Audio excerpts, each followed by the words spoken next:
So, welcome, dear learners, to a new lesson related to the works of Amitav Ghosh. As we were talking in the previous lesson about the exploitation and the unhappy past, which belongs to the colonial times and which Ghosh deals with. So, these are issues that Ghosh has dealt in many of his novels. I was saying that the post-colonial aspect is something that is very basic to many of his novels. The balance between fiction and non-fiction. Ghosh's balance between fiction and non-fiction reflects his belief that climate change cannot be fully captured by any single narrative approach. So, complementary perspectives, fiction and non-fiction, serve as two sides of Ghosh's literary approach to climate change. He bridges knowledge and emotion. Fiction, by contrast, allows readers to form emotional connections with characters and situations, making the abstract realities of climate change more relatable. So, this is what climate fiction is about, that the difficult concepts of science are broken down and simplified.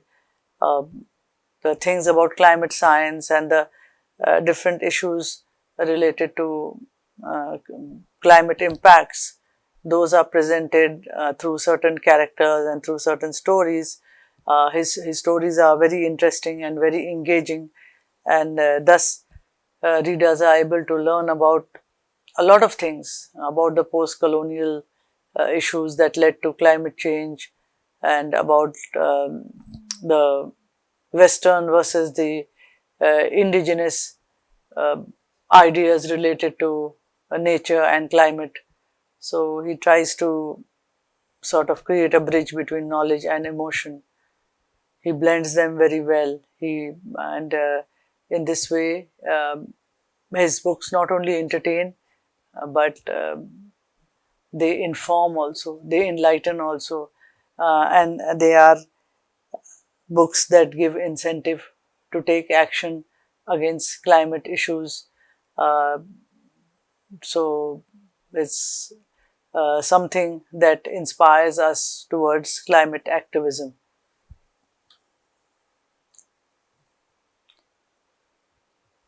Fictional representation of climate change in Gun Island.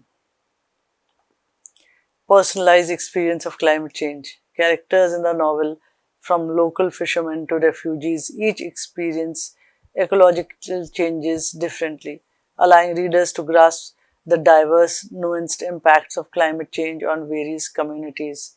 When we talk about climate impact being felt differently by different people, it reminds of the um, idea of diversity that is encouraged by deep ecology, that because of diversity of cultures and religious beliefs, uh, climate change can be sort of dealt with in a better way, because everybody has their own perspective. All cultures have their own perspectives on climate impacts. So, the this novel, Gun Island, also, it shows how the different fishermen have their own idea about ecological changes, and thus the book helps us understand the nuanced impacts of climate change on various communities. Every community has a different experience about climate change. The role of myth and imagination. By weaving myth with modern science, Ghosh creates a narrative that feels both timeless and immediate, suggesting that humanity's current challenges with climate change are part of a larger historical and cultural story. So, I did mention this earlier when we were discussing short stories, folklore, and folk stories, and my myths related to climate change. Um, each culture is individual in the world, and they all have their fixed mythologies and belief systems, which actually carry a treasure house of wisdom about climate change and coping with climate change. So he creates this narrative and shows how myth and modern science come together. So he manages to blend the two in his works, and he tries to show that the problem of human beings is part of a larger historical and cultural story. In other words, human beings are here um, as guests who have been on the earth for a very short time. The planet is much, much older than human beings. So, all the cultural settings, the beliefs, and the mythologies, they reflect that humans are only a small part of a larger history and a larger cultural story. The aim of his books is to create empathy and awareness. Readers become more invested in the characters' fates, making climate change feel urgent and relevant. And when there are stories about climate issues that some characters are trapped in, then the reader would be interested in knowing the outcome. And through the outcome, he is able to enlighten the reader as to ways of coping with climate change, and many times those ways are linked to what is there in myths and ancient and religious belief systems.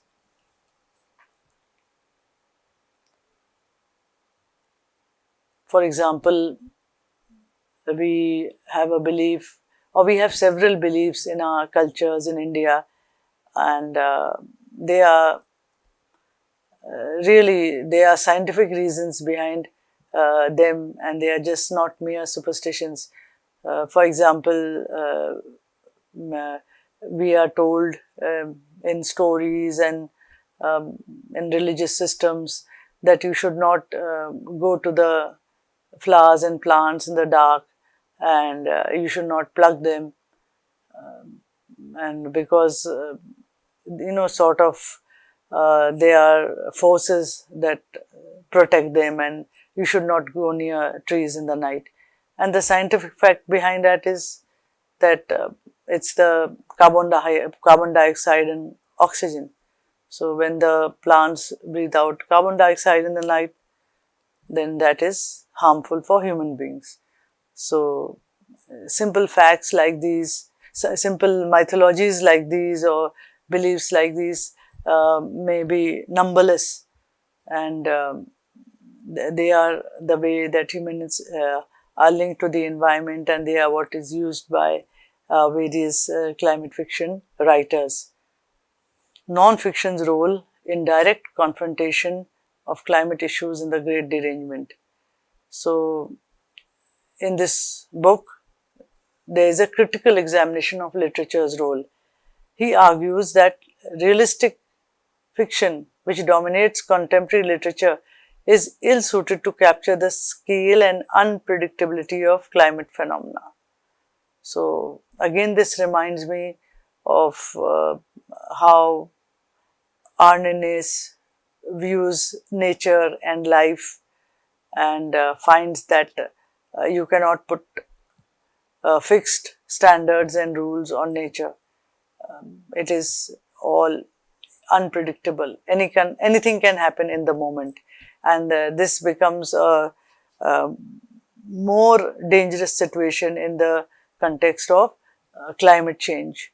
So it's impossible to capture such issues in traditional narrative form, because the scale and unpredictability of climate phenomena is beyond measure. So we earlier discussed the meaning of unthinkable on various levels. So It is unthinkable. The extreme climate events are things that have never been predicted below, and they and the mind fails to encompass the scale and the extent of ecological disasters. So the way out, or one of the ways that climate change can be mitigated, is through education. So educating and mobilizing. Ghosh's non-fiction work educates readers about the structural and historical causes of climate change, connecting colonialism, capitalism, and political inaction with contemporary ecological crisis. So he has quoted Dipesh Chakravarti several times, and he talks about capitalism being one of the major reasons for extreme climate events. Capitalism is based only on drawing capital from nature. So, this is a reason for ongoing ecological crisis. Capitalism is something that is so central to our world today that everything of our lives is tied to it. So it may be surveillance, intrusion into our personal lives, and limiting our choices about what we should eat and what we should wear. So capitalism is something that uh, limits our choice by imposing certain choices on us.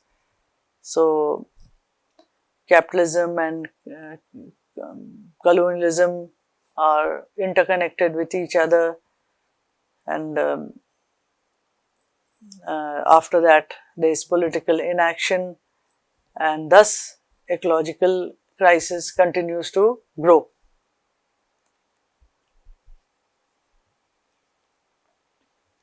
Fiction versus non-fiction, different tools, common purpose. So though fiction and non-fiction have a different approach to dealing with climate change, one is direct, non-fiction is direct, critiquing policies or writers, etc. And fiction deals with it indirectly through characters, through storytelling.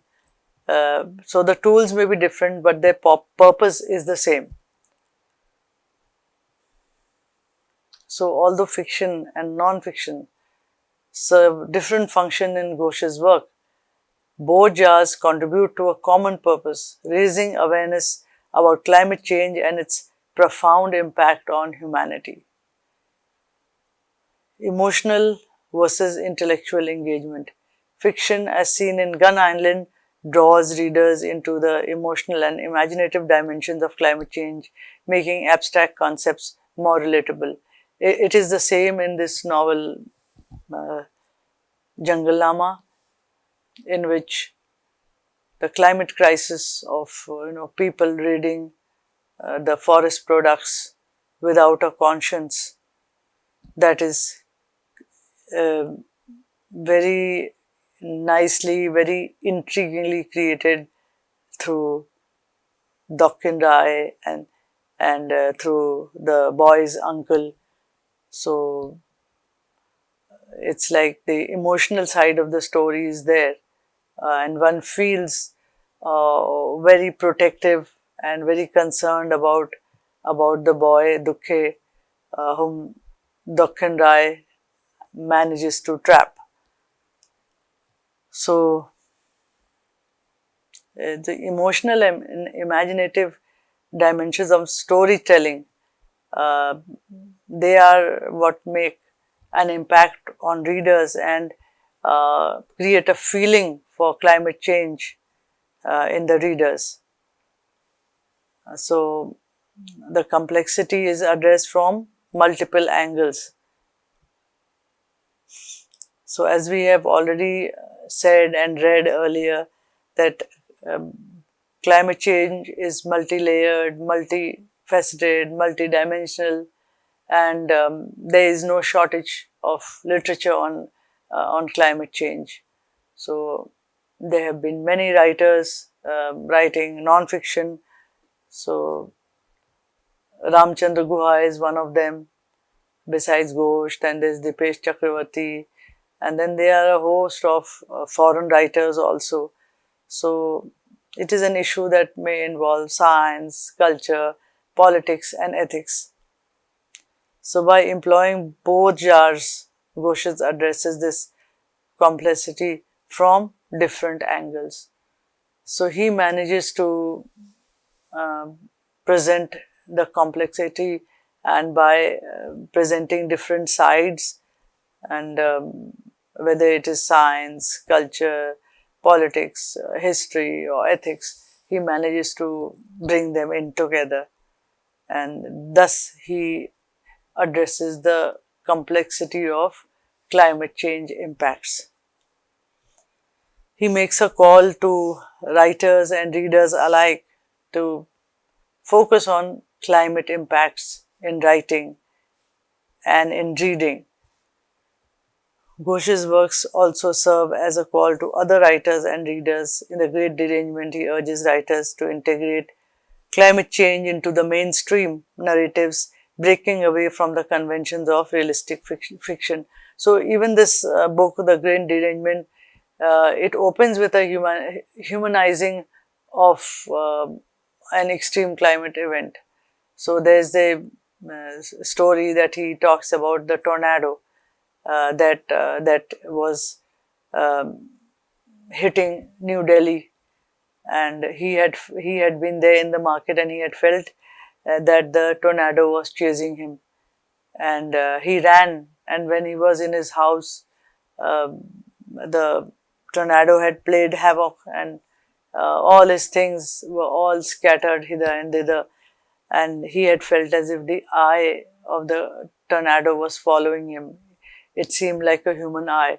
So this kind of thing, which you begin in a book of non-fiction, and giving a humanizing element to climate, that makes it more interesting and makes it more relatable. So whether it's fiction or whether it's non-fiction, Ghosh has a way of writing in a very engaging and a very interesting manner, in a very imaginative manner. So it does register on the mind that climate change is an urgent issue and it needs redressal, it needs urgent action. Ghosh's influence and call to action. Amitav Ghosh's work on climate change extends beyond storytelling. It actively advocates for global rethinking of ecological responsibility, urging writers, artists, intellectuals, policymakers, and the general public to address the urgent realities of the climate crisis. So this kind of work that he has done, and how he connects climate impact to literature, is the first of its kind in Indian writing in English, and the book certainly stands out. So his it is a call to activism also, and it is a call to different people in society, whether it's writers, artists, intellectuals, or policymakers, or general public, to take action to address the urgent realities of climate crisis. His novels and essays not only depict the dire consequences of environmental neglect, but also challenge conventional ideas about literature, ethics, and social responsibility in the face of climate change. So, as said earlier, that the conventional ideas in literature in the 16th, 17th, 18th centuries was that man is the center of the universe, and nature is there to serve him. So even if Wordsworth talks about inspiration from nature, nature is still not in the center. It's human beings who look at nature with admiration, but nature is not in the center. Nature does not have a voice. So in Keats's poem Ode to a Nightingale, where he says, and generations trample thee down. So, showing the insignificance of a non-human bird, a non-human entity, that the generations will trample you down, but your voice will live on forever. And so it's like the bird itself is not immortal. It's only the voice or the song that is immortal, and that is appearing so as magic to the poet. So we don't see that nature is being centered. Nature is created as very special in the imagination, though actually it is not so. So Ghosh wants to reverse the traditional way that nature is dealt with, as I mentioned in Moby Dick or in The Old Man and the Sea.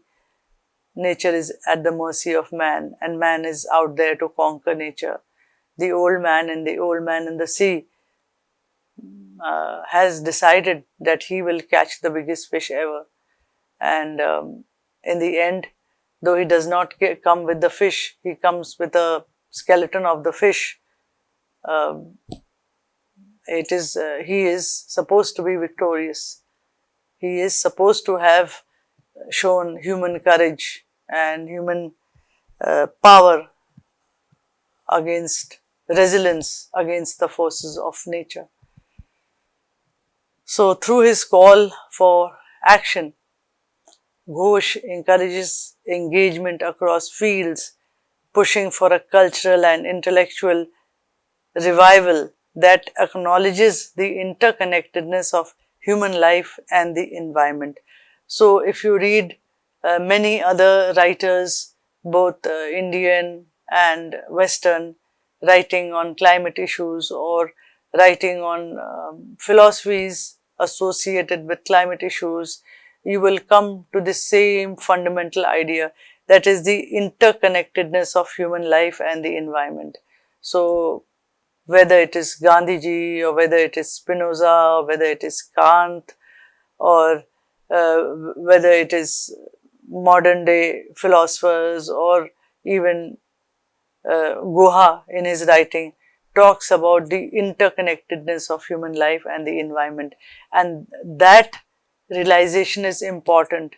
Until and unless humanity realizes that, until and unless humans realize that, and they sort of decenter humans and make them at level with the non-human, climate impacts will not be affected. Climate impacts will not be mitigated. And so, as it was in the folklore and the myths that we focused on in previous lessons, there was one on the dolphins, in which the dolphins said that they want humans to treat dolphins with the same respect that they give each other. But the ironic and sad part is that that is a myth of olden times, created somewhere in olden times. What does humanity or human beings have to offer non-human beings in terms of, treating them like they treat themselves? Well, either are they treating themselves well? Are they connecting with each other? Do they respect each other's diversity? So that is quite debatable. Treat dolphins like you treat human beings. Human beings are not treated well. They are sections, they are races, there is racism. So there is injustice, there is inequality. So there, I think the myth does not fit. But yes, it does mean giving respect to the non-human, and in that way, the non-human, when it is respected, when there's the interconnectedness of human life and the environment is realized, then one gives respect to oneself. one brings dignity to oneself, and one's own personality undergoes a change. One's own personality matures. One's own self becomes mature and complete. So there are many psychiatrists who have hinted about the wholeness of personality. So this is it. This is what wholeness of personality, completeness of self is, realizing the interconnectedness of human life with the environment. So one is not a separate portion. Humans are not a separate portion. They are a part of the environment, and they must give equal importance to the rest of the environment to get their own peace, to develop their own personality.